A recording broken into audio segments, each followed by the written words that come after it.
రాముడికి నేను ఎందుకు చేయగొడతాను? నాకేం సంబంధం? నా బావనా, బావమరిదినా, అమ్మనా, నాన్న, నాకేం అవసరం సాగు కొడుతున్నావు నన్ను కూర్చోబెట్టి అని అడిగినా సార్. తప్పే ఉంది అందులో? నేనెందుకు చెప్పాలి సార్? నేను మిమ్మల్ని ఏమన్నా అడిగానా? యేసుక్రీస్తు ప్రభువుకు ఒకసారి ప్రైజ్ లార్డ్ చెప్పండి అని నేను మిమ్మల్ని అడిగానా? అడిగినప్పుడు నీకెంత బతపిచ్చేంది అంటే ఎవరిని?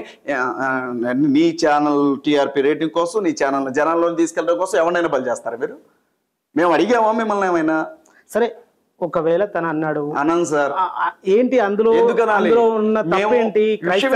మాకు సంబంధించినంత వరకు శ్రీరాముడు ఒక రాజు. మాకు సంబంధించినంత వరకు 568 సంస్థానాలు ఉండే భారతదేశంలో శ్రీరాముడు పరిపాలించిన సంస్థానం ఒక రాజ్యం. ఆయనతో పాటు శివాజీ మహారాజు ఉన్నాడు, లేకపోతే అశోక్ చక్రవర్తి ఉన్నాడు, లేకపోతే ఇంకో చక్రవర్తి ఉన్నాడు. ఏ రాజుకు జై కొట్టాల్సిన అవసరం లేనప్పుడు ఈ రాజుకి మేమెందుకు జై కొట్టాలి? సోనియా గాంధీ జై అని మీరు ఎప్పుడు కాంగ్రెస్ అలా ఒక ఇండివిజువల్ పర్సన్ గా తీసుకోవట్లేదు. మీరేమంటున్నారు తీసుకున్నప్పుడు మీరు అనొచ్చు కాదండి, మీరు అలా తీసుకోవట్లేదు కదా. మీరు ఏంటంటే మీరేమంటున్నారు అని అంటే, ఇప్పుడు రాహుల్ గాంధీకి జై కొట్టినట్లు, లేకపోతే